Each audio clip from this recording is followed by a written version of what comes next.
جیسے کہ ہمیں پتہ ہے کہ ہم آیت نمبر 142 سے کنٹینیوسلی قبلے کے اوپر پڑھتے آ رہے ہیں. آج بھی آیت نمبر 145 میں اللہ تعالیٰ فرما رہے ہیں وَلَئِنْ أَتَيْتَ الَّذِينَ أُوتُوا الْكِتَابَ بِكُلِّ آيَةٍ مَا تَبِعُوا قِبْلَتَكَ وَمَا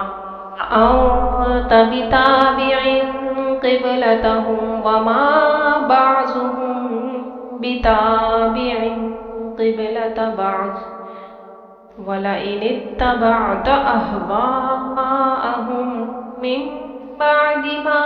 جَاءَكَ مِنَ الْعِلْمِ إِنَّكَ إِذًا لَّمِنَ الظَّالِمِينَ. ترجمہ: اور اگر تم ان اہل کتاب کے پاس تمام نشانیاں بھی لے کر آؤ تو بھی یہ تمہارے قبلے کی پیروی نہ کریں، اور تم بھی ان کے قبلے کی پیروی کرنے والے نہیں ہو،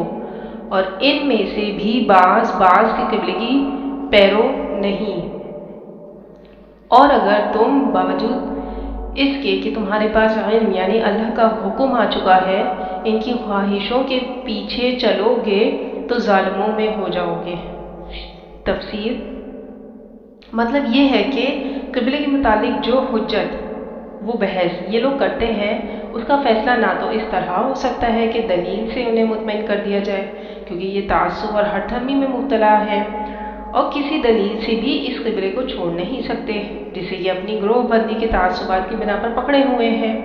اور نہ اس کا فیصلہ اس طرح ہو سکتا ہے کہ تم ان کے قبلے کو اختیار کر لو، کیونکہ ان کا کوئی ایک قبلہ نہیں ہے جس پر یہ سارے گروہ متفق ہوں، اور اسے اختیار کر لینے سے قبلے کا جھگڑا چھٹ جائے. مختلف گروہوں کے مختلف قبلے ہیں. ایک قبلہ اختیار کر کے بس ایک ہی گروہ کو راضی کر سکو گے، دوسروں کا جھگڑا بدستور باقی رہے گا. اور سب سے یہ بڑی بات یہ ہے کہ پیغمبر کی حیثیت سے تمہارا یہ کام ہے ہی نہیں کہ تم لوگوں کو راضی کرتے پھرو اور ان سے لین دین کے اصول پر مصالحت کیا کرو. اللہ تعالیٰ فرما رہے ہیں اِنَّكَ إِذًا لَّمِنَ الظَّالِمِينَ، تو یقیناً تمہارا شمار ظالموں میں ہوگا. تمہارا کام تو یہ ہے کہ جو علم ہم نے تمہیں دیا ہے سب سے بے پرواہ ہو کر صرف اسی پر سختی کے ساتھ قائم ہو جاؤ. اس سے ہٹ کر کسی کو راضی کرنے کی فکر کرو گے تو اپنی پیغمبری کے منصب پر ظلم کرو گے اور اس نعمت کی ناشکری کرو گے جو دنیا کا امام بنا کر ہم نے تمہیں بخشی ہے.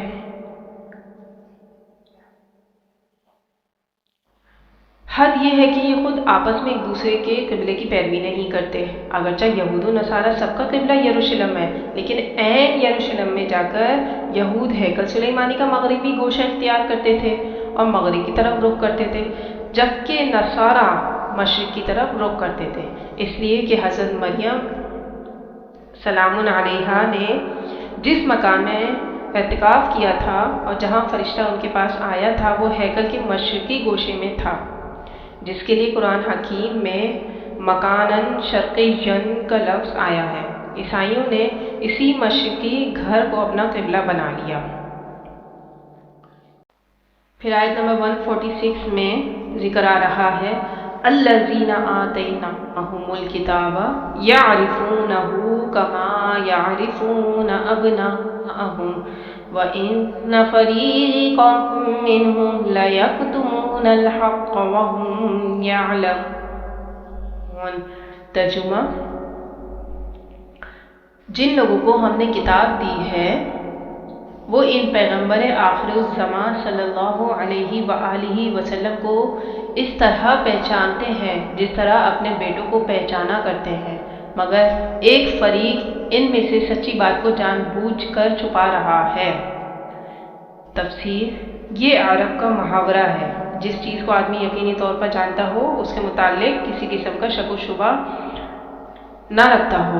اسے یوں کہتے ہیں کہ وہ اس چیز کو ایسے پہچانتا ہے جیسے اپنی اولاد کو پہچانتا ہو، یعنی جس طرح اسے اپنے بچوں کو پہچاننے میں کوئی اشتباہ نہیں ہوتا، اسی طرح وہ بلا کسی شک کے یقینی طور پر اس چیز کو بھی جانتا ہے. یہودیوں اور عیسائیوں کے علماء حقیقت میں یہ بات اچھی طرح جانتے تھے کہ کعبے کو حضرت ابراہیم علیہ السلام نے تعمیر کیا تھا، اور اس کے برعکس بیت المقدس اس کے 1300 برس بعد حضرت سلیمان علیہ السلام کے ہاتھوں تعمیر ہوا اور انہی کے زمانے میں قبلہ قرار پایا۔ اس تاریخی واقعے میں ان کے لیے ذرا برابر کسی اشتباہ کی گنجائش نہ تھی۔